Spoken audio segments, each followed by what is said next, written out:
At my graduation dinner, my parents handed me an envelope.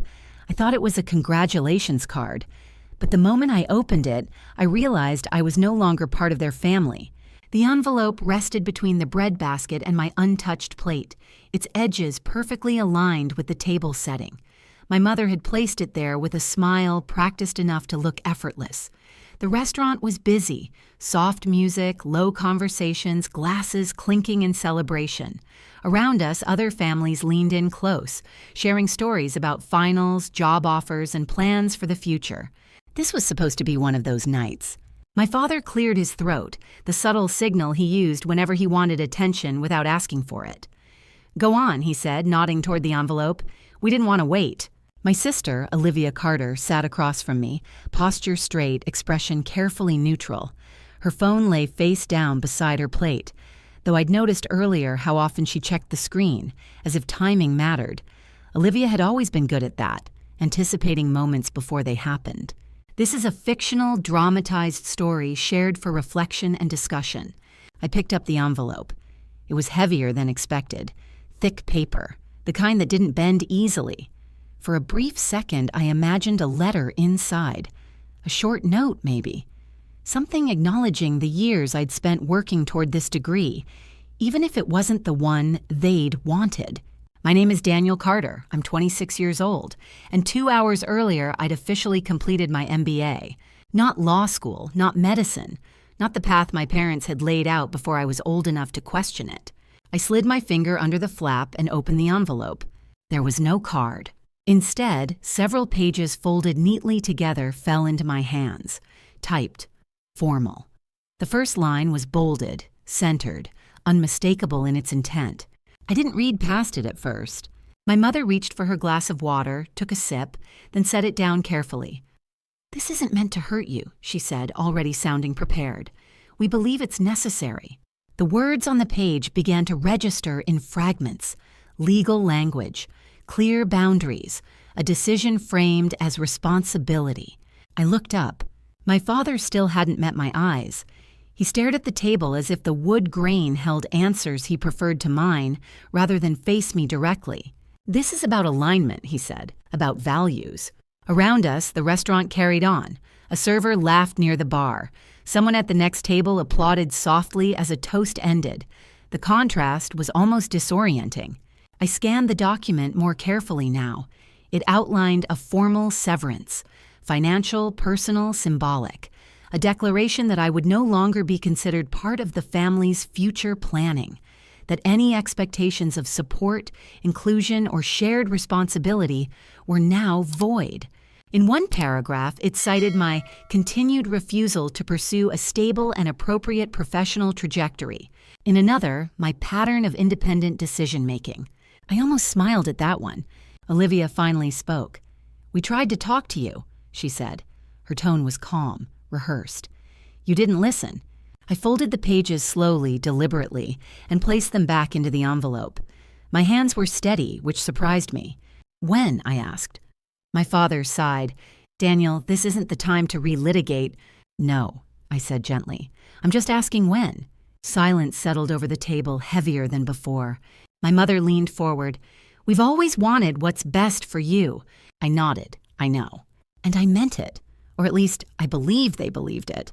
A couple at the table beside us had gone quiet. I caught the woman's eye briefly before she looked away, uncomfortable. Olivia shifted in her seat. "This doesn't mean we don't care," she said. "It just means we can't continue pretending we support choices we fundamentally disagree with." Pretending. The word lingered. I stood.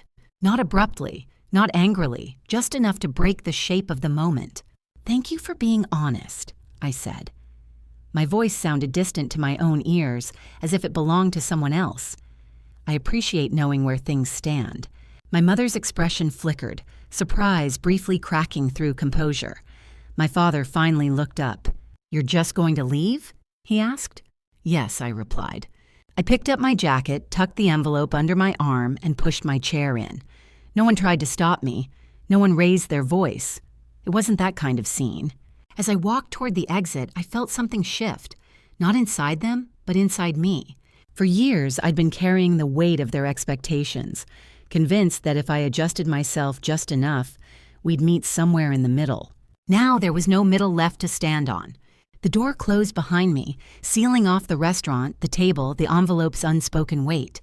And as I stepped into the cool night air, I realized something I hadn't expected at all. This wasn't the end of my story. It was the moment it finally became mine. The night air felt cooler than it should have, sharp against my face as I stepped away from the restaurant. The sound of traffic replaced the low hum of conversation I'd left behind, grounding me in a way the dinner never had. I stood on the sidewalk for a moment, the envelope still tucked under my arm, unsure whether to walk left or right, only certain I wasn't going back inside. My phone vibrated in my pocket. I ignored it. I started walking, letting the city decide my pace. Streetlights flickered on one by one, illuminating strangers moving with purpose, each of them unaware that something fundamental had just shifted for me. The world hadn't paused, it hadn't noticed, and strangely, that helped. By the time I reached the corner, my phone buzzed again. This time, I checked the screen. "Mia, you out already?" Mia was my closest friend from grad school. She knew tonight mattered. She also knew my family well enough not to ask too many questions too soon. "Yeah," I typed, heading home. There was a pause, then, "Want company?" I hesitated, then shook my head, even though she couldn't see me. "Tomorrow," I replied. "I just need some quiet." The ride back to my apartment was uneventful. The envelope sat on the passenger seat like an uninvited guest, its presence impossible to ignore. I didn't open it again. I didn't need to. The words were already etched into memory. When I got home, the apartment felt smaller than usual, familiar but changed, like a place you've lived in long enough to realize it no longer fits the same way. I set my keys down, placed the envelope on the kitchen counter, and leaned against it, exhaling slowly. Only then did the tension surface. Not sadness, not anger, exhaustion. I poured a glass of water and sat at the small table near the window, staring out at the city lights. My phone buzzed again, this time a missed call, then another. I checked the number. My father. I let it ring. A voicemail notification appeared moments later. I didn't listen to it. Some conversations didn't need to happen immediately, if ever. Instead, I opened my laptop, not to distract myself, but to return to something familiar, something solid. The project files loaded quickly, charts, notes, drafts I'd been refining quietly for months. This was the work I'd done after classes, after late nights, after conversations that left me feeling smaller than I wanted to admit. As I reviewed the documents, my breathing slowed. The sense of order steadied me. This was mine. Around midnight, my phone lit up again, a message this time. "Olivia." We didn't want it to go like that. I stared at the screen, rereading the sentence. It was carefully phrased, just vague enough to sound conciliatory without taking responsibility. I typed a response, deleted it, typed another, deleted that too. In the end, I locked the phone and slid it out of reach. I slept lightly that night, waking before dawn to the quiet hum of the city. The first thing I noticed was the absence of dread. No waiting for an apology, no rehearsing explanations, just space. In the morning, sunlight spilled across the kitchen floor, illuminating the envelope where I'd left it. I considered throwing it away, then decided against it. Not because I needed proof, because I needed closure. I opened it one last time and read the document carefully, start to finish. Every sentence, every clause. I noted how impersonal it was, how much effort had gone into making something emotional feel procedural. When I finished, I folded the pages neatly and placed them back inside. Then I made coffee and opened my calendar. Life moved forward with or without permission. By mid-morning, an email arrived from a familiar name, Samuel Joe. He'd been a mentor during my MBA, someone who'd pushed me to think beyond credentials and focus on systems, impact, sustainability. We hadn't spoken in months. "Congratulations on finishing the program," the email read. "If you're open to it, I'd like to catch up. There may be something worth discussing." I leaned back in my chair, staring at the screen. Opportunity rarely arrived at convenient times. But maybe that was the point. I replied with a simple yes and suggested a call later in the week. As I closed the laptop, I glanced once more at the envelope on the counter. It felt smaller now, less significant. The night before had taken something from me, But it had also given me something I hadn't realized I needed: clarity. And with it, the quiet certainty that whatever came next would be shaped by my choices alone. The call with Samuel Joe was scheduled for Thursday afternoon. In the days leading up to it, my routine settled into something almost peaceful. I worked from my apartment, revisiting ideas I'd shelved during finals, refining concepts that had once felt too ambitious to say out loud. Without the background noise of family expectations, my thoughts moved faster and clearer. It surprised me how quickly the absence became normal. On Thursday, I logged in 5 minutes early. Samuel joined exactly on time, his familiar calm expression filling the screen. "Daniel," he said, smiling, "congratulations, you made it." "Thank you," I replied. "It still feels a bit unreal." He nodded. "That feeling doesn't go away. You just learn to work alongside it." We spoke casually at first, about the program, classmates, the job market. Then, as always, Samuel shifted the conversation without warning. "I've been advising a few companies recently," he said. "Mostly operational restructuring, systems that should have been updated a decade ago." I leaned back in my chair. "That sounds familiar." He smiled knowingly. "It should. Your capstone proposal addressed many of the same issues. I still have my notes." That caught my attention. "You said something during your presentation," he continued, "that most organizations don't fail because they lack talent, but because their systems punish clarity." I remembered the line. I'd almost removed it, worried it sounded too critical. "I've been thinking about that," Samuel said, "and I wanted to ask, what are you working on now?" I hesitated, not out of secrecy, but habit. Then I reminded myself that nothing I was building needed to be hidden anymore. "I've been developing a framework," I said, quietly. It started as coursework, but I kept refining it. Samuel listened without interrupting as I explained the concept, the structure, the way it translated complexity into decisions people could actually act on. When I finished, he sat back, thoughtful. "You're further along than you realize," he said, "and further than most people at your stage." I didn't know how to respond to that. "There's a company I'm advising," he continued, "manufacturing adjacent. They're struggling but open. They've asked me for recommendations." I felt a familiar tightening in my chest, not fear exactly, anticipation. "Would you consider letting me share your work?" Samuel asked. "Not your name, just the approach." I paused. It wasn't the same opportunity Victor had mentioned. Different industry, different players, no emotional entanglement. "Yes," I said, "I would." After the call ended, I sat quietly for a long time. 2 days earlier, my life had felt narrowed, reduced to a single moment at a restaurant table. Now, possibilities were expanding in directions I hadn't planned, but had quietly hoped for. The irony wasn't lost on me. That afternoon, I met Mia for coffee.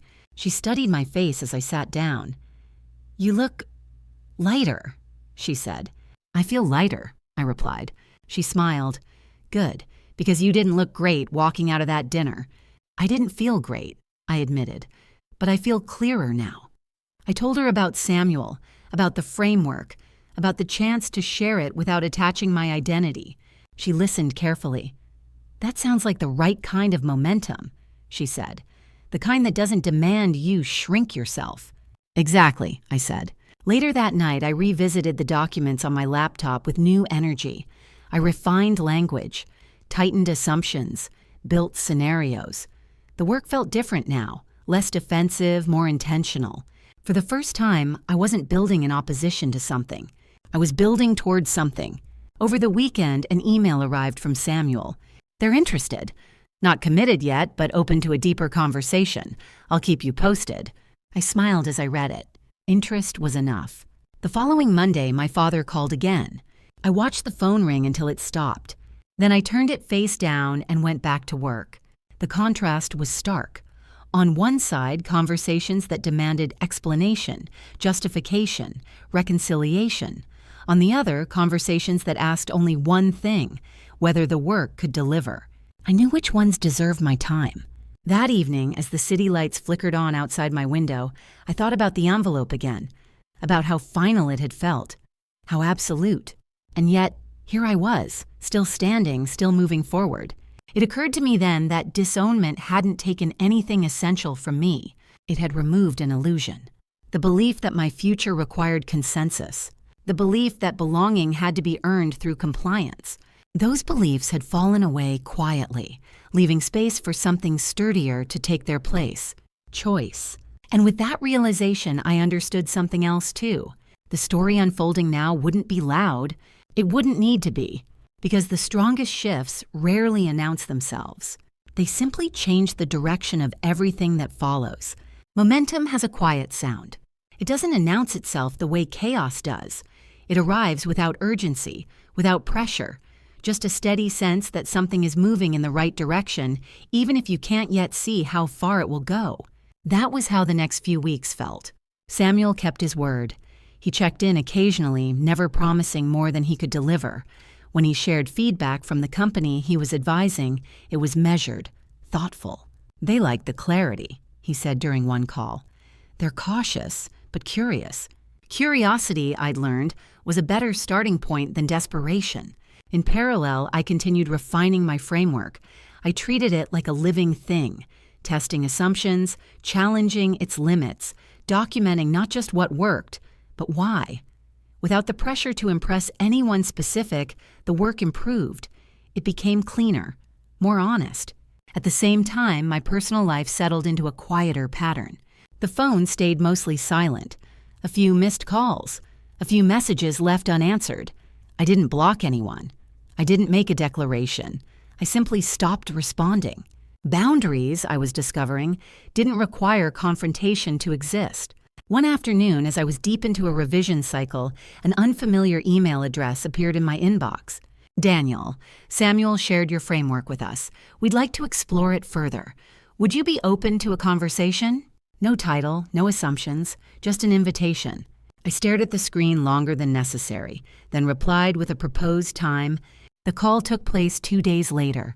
3 faces appeared on my screen, executives from the advising company, each one attentive but reserved.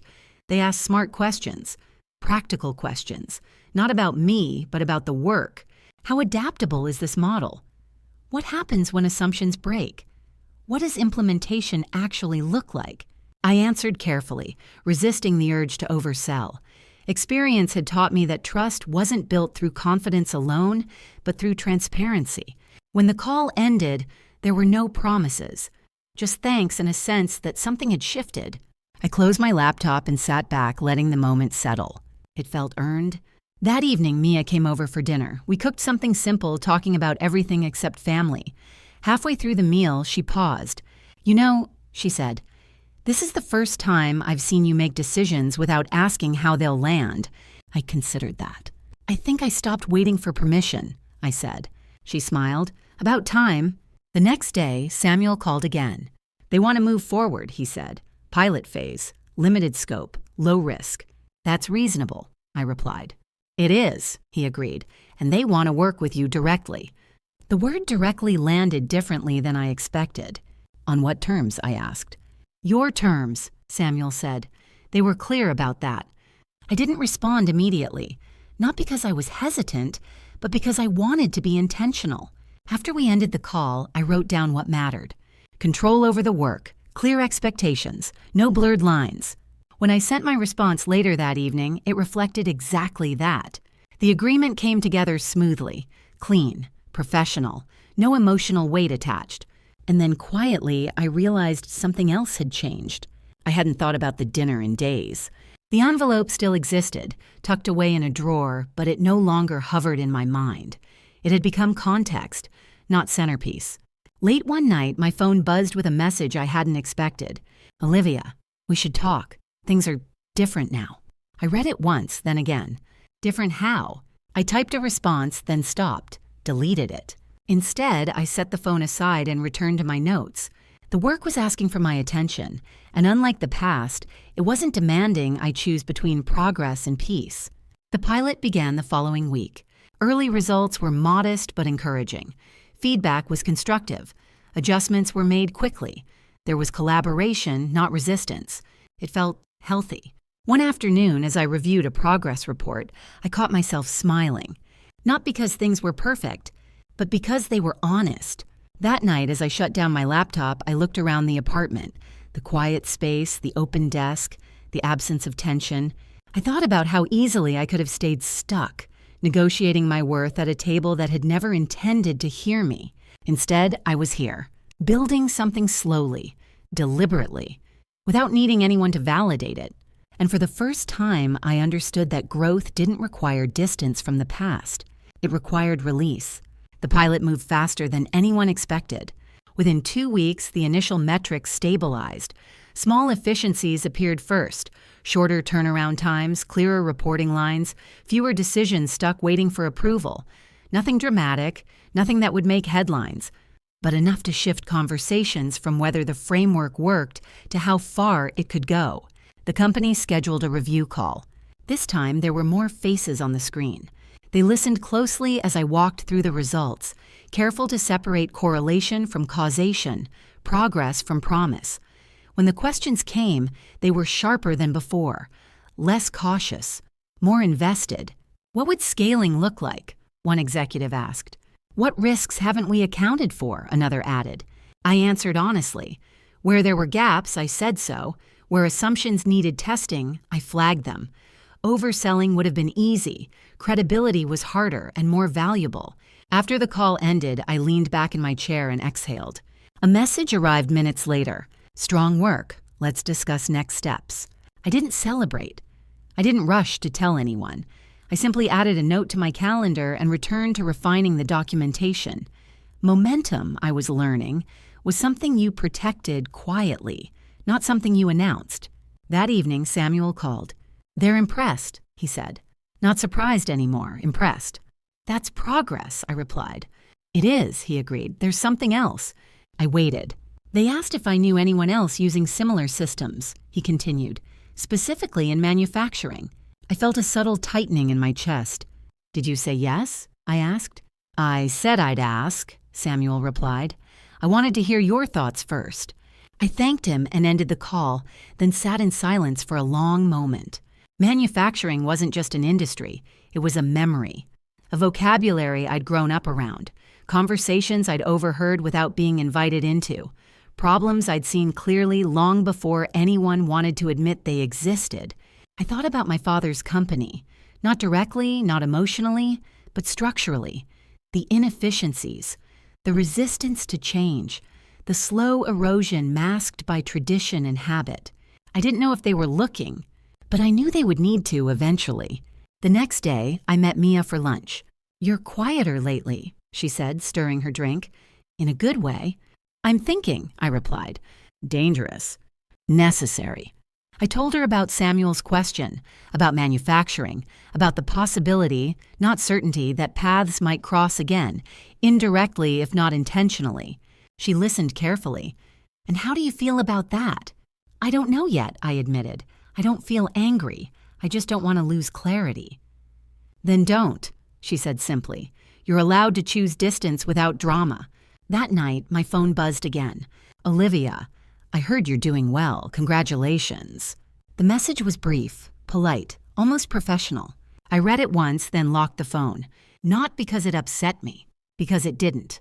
The following week, the company formally approved expansion beyond the pilot, a longer engagement, broader scope, more responsibility. Contracts were drafted, reviewed, adjusted, signed. I didn't feel triumphant when the final document arrived. I felt steady.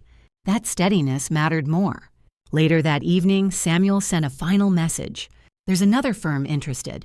Manufacturing. I'll share details if you're open." I stared at the screen, the city lights reflecting faintly off the glass. This was the moment where the story could loop back on itself or move forward cleanly. I typed my response carefully. "Share the details. I'll review them objectively. No conditions, no avoidance, just intention." As I set the phone down, I realized something subtle but important. I wasn't afraid of proximity anymore. Not to the past, not to familiar names, not to uncomfortable overlap, because I wasn't trying to prove anything. I was building something that could stand on its own, regardless of who noticed. The past would surface when it was ready. And when it did, I would meet it not as a reaction, but as a choice.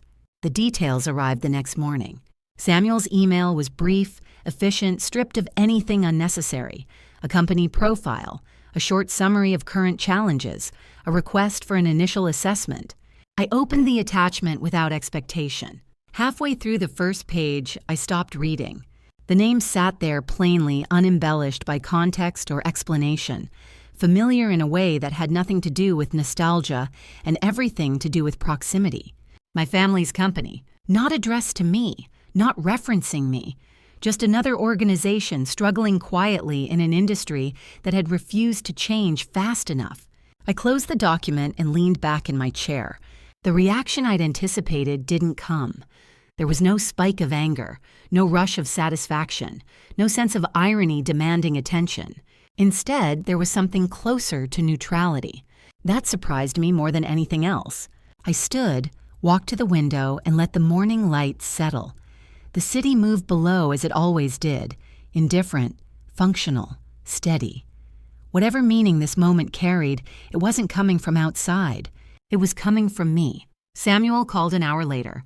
"I wanted you to see it before we discussed," he said. "I appreciate that," I replied. Silence stretched briefly between us. "You don't have to take this on," he added. "There are other firms, other paths." "I know," I said. "I'm not deciding yet." "Fair." After the call ended, I returned to the document with a different mindset. This time, I read it the way I'd read any other case, objectively. Operational inefficiencies, legacy systems, decision bottlenecks, familiar problems described without emotion. It was strange how clear things looked when history was removed from the equation. That evening, I met Mia again. She noticed immediately. "You look like you've just seen a ghost." "More like a mirror," I replied. I told her the truth, all of it. She listened without interrupting, then took a long sip of her drink. "And how does it feel?" she asked. I considered the question carefully. "It feels distant," I said. "Like I've already stepped out of the story they're still in." "That's not nothing," she said. "That's growth." At home later that night, my phone buzzed with a message I hadn't expected. "Father, I heard you've been consulting. If there's a chance to talk, I'd like that." I stared at the screen, then set the phone down. The timing wasn't subtle, but it wasn't aggressive either. I didn't reply. Not because I was avoiding the conversation, but because I refused to let it happen on momentum alone. If it happened, it would be intentional. The next day, I sent Samuel a short response. "I'm open to reviewing this objectively. No assumptions, no guarantees." His reply came quickly. "That's all anyone can ask." We scheduled a preliminary assessment call for the following week.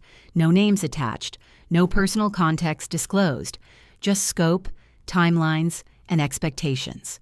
As the date approached, I noticed something else shifting. The anxiety I'd once associated with my family's approval, or lack of it, was gone. In its place was a quiet confidence that didn't need reinforcement. I prepared the same way I always did, thoroughly, carefully, without shortcuts. On the morning of the call, I took a moment before logging in, not to brace myself, to center myself.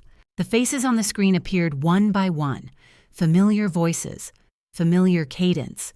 But something was different now. I wasn't waiting to be heard. I was being consulted. The conversation stayed technical, respectful, focused on systems, not sentiment. I spoke plainly, asked questions, offered observations without judgment. No one mentioned the past. No one needed to. When the call ended, there was a pause before anyone disconnected. "Thank you," my father said finally. His tone was measured, professional. This was helpful. "You're welcome," I replied. "I'll send a written summary." The screen went dark. I sat back, heart steady, breathing even. That was it. No confrontation, no reconciliation, no closure wrapped in apology. Just work. And in that simplicity, I felt something settle fully into place.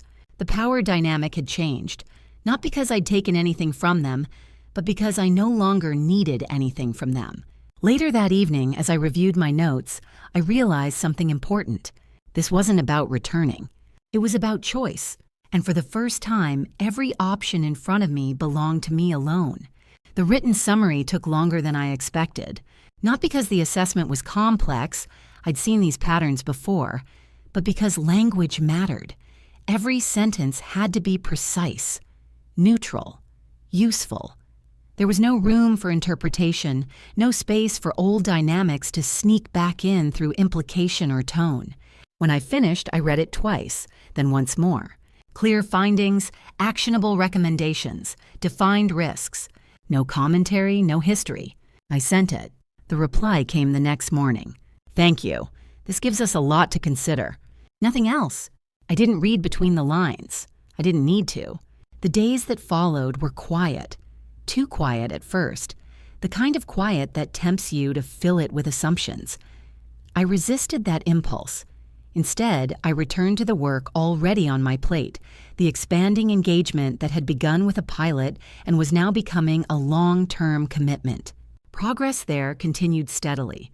The framework scaled well. Teams adapted. Resistance softened into routine. It felt good to watch something grow without requiring constant intervention. Then Samuel called. "They want to proceed," he said. "Limited engagement. Advisory only."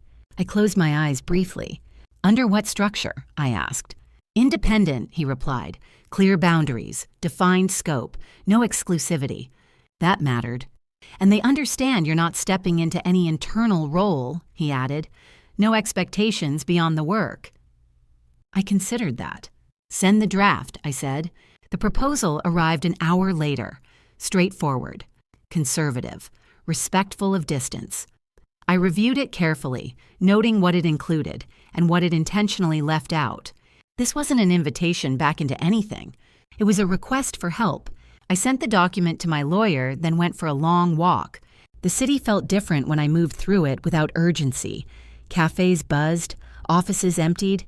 People carried on with lives that had nothing to do with mine. At a crosswalk, I paused and realized something unexpected. I wasn't afraid of saying yes. I was afraid of saying yes without limits.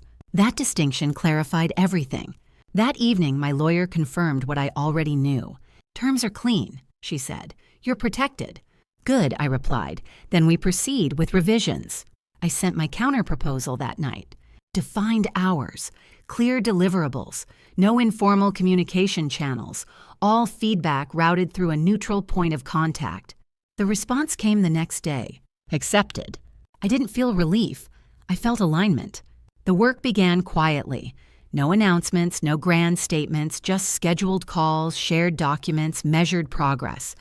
I approached it the same way I approached every other engagement, with professionalism and consistency. The difference was internal. For the first time, I wasn't navigating around the past. I was standing beyond it. On one call, a familiar voice said something that would have once stopped me cold. "We should have listened earlier."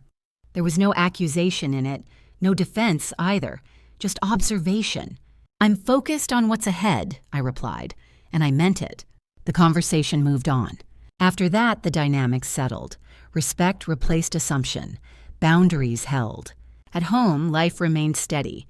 Mia noticed the shift before I did. "You're calmer," she said one evening, "even when things get complicated." "I think I finally understand the difference between engagement and entanglement," I replied. She smiled. "That's a hard lesson to learn." "It is," I agreed, "but it sticks." Weeks passed. The advisory work produced results, not dramatic ones, sustainable ones, improvements that didn't require heroics, adjustments that respected existing constraints while nudging systems forward. That restraint was noticed, not praised loudly, not celebrated publicly, but acknowledged. One afternoon, Samuel sent a message. "You handled that well." I stared at the words, then typed back. "So did everyone else." Because that was the truth. Later that evening, my phone buzzed with a message from Olivia. I didn't expect this, but I respect it. I read it once, then after a moment replied, "Thank you. No elaboration, no reopening. Some bridges didn't need rebuilding. They needed redefining." As the engagement continued, I realized something else had changed. I wasn't measuring success by reaction anymore. Not by approval, not by surprise, not by silence. I was measuring it by sustainability. The ability to do good work without losing myself in the process. The ability to be present without being pulled backward. And as that understanding settled in, I knew the hardest part of the story was already behind me. What remained wasn't resolution through confrontation. It was resolution through consistency. and that finally felt like enough. The work settled into a rhythm. Weekly check-ins replaced exploratory calls, agendas arrived on time, follow-ups were concise. The advisory role remained exactly what it was meant to be: structured, contained, and professional. No one tested the boundaries we'd set, and I didn't volunteer to soften them. That alone felt like progress. Over time, the changes became visible in subtle ways. Meetings grew shorter. Decisions carried clearer ownership. Problems that once circled endlessly now moved toward resolution, even when the answer wasn't ideal. The organization wasn't transformed overnight, but it was learning how to move forward without stalling. That mattered more than speed. Samuel noticed it too. "They're adjusting," he said during one of our check-ins. "Not just operationally, culturally." "That takes longer," I replied. "Yes," he agreed, "but it lasts longer too." At home, my life continued to feel grounded. Work no longer followed me into every quiet moment. Evenings belonged to me again. Long walks, simple meals, the slow comfort of routines that didn't demand explanation. One night, as I was reviewing notes, my phone buzzed. A calendar reminder: graduation dinner 1 year ago. I stared at the notification longer than I expected. Then I dismissed it, not because it hurt, but because it no longer defined anything. The following week, an unexpected email arrived from the board's administrative office. "We're preparing a long-term planning document. Would you be open to contributing a perspective on system sustainability?" I considered the request carefully. This wasn't an expansion of scope. It was an invitation to influence thinking beyond immediate fixes, the kind of involvement that carried weight, not authority, but trust. I agreed with conditions. The document took time to write. I focused on principles rather than prescriptions, on resilience rather than optimization, on building systems that could adapt without constant oversight. When I submitted it, I didn't wait for a response. I'd learned not to. The response came anyway. This reframed several internal discussions. "Thank you." Short, direct, sincere. I forwarded the message to Samuel. "Credit goes to clarity," he replied. As the months progressed, the advisory engagement gradually reduced in intensity. Not because the work was less important, but because it no longer required as much intervention. Teams took ownership. Processes held. That was the goal. One afternoon, as I was preparing to end a call, my father spoke. "We're planning for leadership transition," he said. "Not immediately, but intentionally." I listened. "This experience has forced us to rethink how we approach continuity," he continued. "That's overdue." I acknowledged the statement without commenting further. It wasn't my role to validate or challenge it. The call ended on time. Afterward, I sat quietly, letting the words settle. Leadership transition. The phrase would have once carried weight. Implication, expectation, pressure. Now it felt like information, relevant but not personal. That distinction mattered. Later that evening, Mia and I met for dinner. "You look content," she observed. "I feel aligned," I said. "With everything?" she asked. "With myself," I replied. "That turned out to be enough." She smiled. "It usually is." A few days later, Samuel called with news. "The initial company, the one you started with, they've offered a longer-term partnership," he said. "Strategic, not just advisory." I paused. "Are you interested?" he asked. "I am," I said, "on the same terms." He laughed softly. "Of course you are." That night, I reflected on how far the story had shifted. What began as a moment of exclusion had quietly reorganized my entire sense of direction. Not through confrontation, not through proving anyone wrong, through consistency, through choice, through refusing to abandon myself in the hope of being included elsewhere. As I prepared notes for the next phase of work, I realized something else. The past had stopped interrupting the present. It existed as context, nothing more. And that, I understood, was what resolution actually looked like. Not a dramatic ending, but a steady one. The long view changes how you measure things. When you stop chasing immediate outcomes, progress becomes less dramatic, but more real. That was the shift I felt as the months passed. Projects concluded without urgency. New ones began without noise. The work no longer revolved around fixing problems, but around preventing them. The partnership with the initial company formalized quietly. No announcement, no press, just a revised agreement, mutual expectations, and a shared understanding that sustainability mattered more than speed. Samuel checked in less often now, but when he did, his questions were different. "How does this feel?" he asked during one call. "Stable," I replied, in a good way. "That's not a common answer," he said. "I know."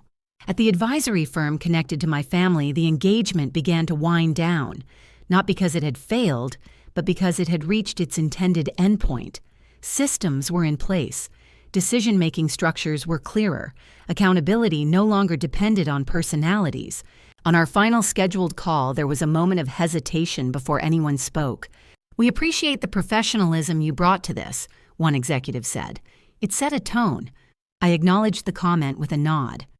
"I'm glad the work was useful." After the call ended, I closed my laptop and didn't reopen it for the rest of the afternoon. Instead, I went for a walk. The city felt familiar now in a different way, not as a backdrop for ambition, but as a place I belonged without needing to justify it. I passed offices, cafes, construction sites, people building things, people maintaining them, people letting go of things that no longer worked. All of it felt connected. That evening, an email arrived from my father. Not long, not defensive. "Thank you for the work you did. Regardless of anything else, it mattered." I read it once, then closed the message. I didn't respond. Not because it wasn't sincere, but because closure didn't require conversation anymore. The work had already said everything that needed to be said. A week later, I received a calendar invitation from an unfamiliar address. A closed-door industry roundtable, limited attendance, strategic focus. I hesitated before accepting. Then I thought about how far I'd come from that dinner table, from the need to be included at all costs, from mistaking access for belonging. I accepted. The round table was small, thoughtful, no hierarchy on display, just people asking real questions about long-term resilience in uncertain markets. I spoke when it added value. I listened more than I talked. Afterward, one of the attendees approached me. "I appreciated your perspective," she said. It was grounded. "Thank you," I replied. As I left, I felt something settle. Not pride, not relief, but confirmation. This was the space I'd been building toward all along.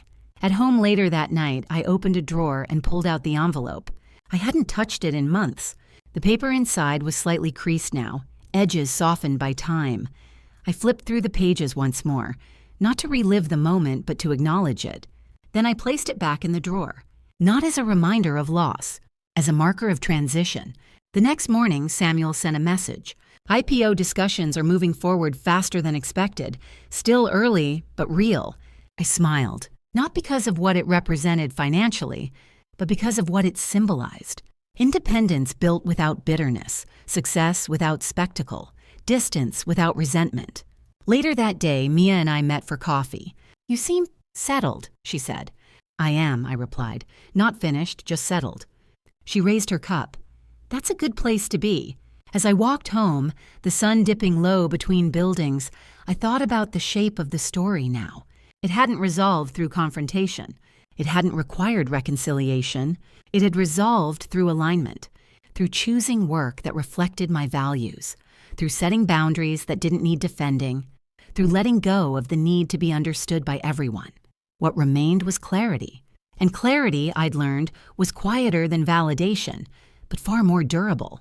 I knew the story was nearing its end, not because everything was complete, but because nothing felt unfinished. The end didn't arrive with a moment. There was no final conversation that tied everything into a neat conclusion, no apology that reset the past, no celebration that marked the future as officially secured. Instead, the story ended the way most real ones do, slowly, almost unnoticed. The IPO discussions continued in the background, structured and deliberate. Advisors debated timing. Analysts tested assumptions. I stayed focused on the work itself, knowing that outcomes were strongest when they were treated as consequences, not goals. When the announcement finally came, it was understated. A short press release, a few industry mentions, quiet congratulations from people who understood what it took to get there. I read the news once, then closed the tab. That wasn't the part that mattered. What mattered was how normal the day felt afterward. I still made coffee in the same kitchen, still walked the same streets, still spent long hours refining systems that helped people make better decisions. Success hadn't changed the shape of my life. It had simply confirmed the direction. One afternoon, I found myself back near the restaurant. Not intentionally, just coincidence. I paused outside for a moment, looking through the window at a table that could have been any table. Families sat together. Laughter drifted out when the door opened. Someone was celebrating something. I felt no pull to go inside. That chapter had already closed, not with force, but with distance. Later that evening, I received a final message from my father. Not an invitation, not a request, just a sentence. I hope you're well. I read it, acknowledged it internally, and archived the conversation. Wellness didn't need to be explained anymore. At home, the apartment felt different again, less transitional, more settled. The desk by the window caught the late afternoon light just the way I liked it. The shelves held books I'd chosen for myself, not because they impressed anyone, but because they spoke to me. I sat down and opened my laptop, not to work, but to write. Not plans, not proposals, just thoughts. I wrote about systems, about boundaries, about how clarity often arrives disguised as loss, about how being excluded can sometimes be the first step toward belonging, if you're willing to define it for yourself. When I finished, I saved the document without naming it. Some things didn't need titles. That night, Mia called. "You're quiet," she said. "Content?" I corrected. She laughed softly. "That's better." Before we hung up, she asked, "If you could go back to that dinner, would you change anything?" I thought about it carefully. "No," I said. It showed me exactly what I needed to see. After the call, I stepped onto the balcony and looked out over the city. Lights stretched in every direction, each one marking a life moving forward on its own timeline. I realized then that the story was never really about being disowned. It was about authorship, about choosing who gets to shape your future, about understanding that approval and belonging aren't the same thing, about learning that the absence of support doesn't mean the absence of worth. The envelope hadn't taken anything from me. It had returned something I'd been giving away without noticing. My authority over my own life. I went back inside, closed the door, and let the quiet settle. Tomorrow would look like today, and the day after that would look similar too. And that was exactly how I wanted it. Because peace, I'd learned, doesn't arrive loudly. It arrives when you stop negotiating with the past and start living fully in the present. The story didn't end with reconciliation. It ended with ownership. And that was enough.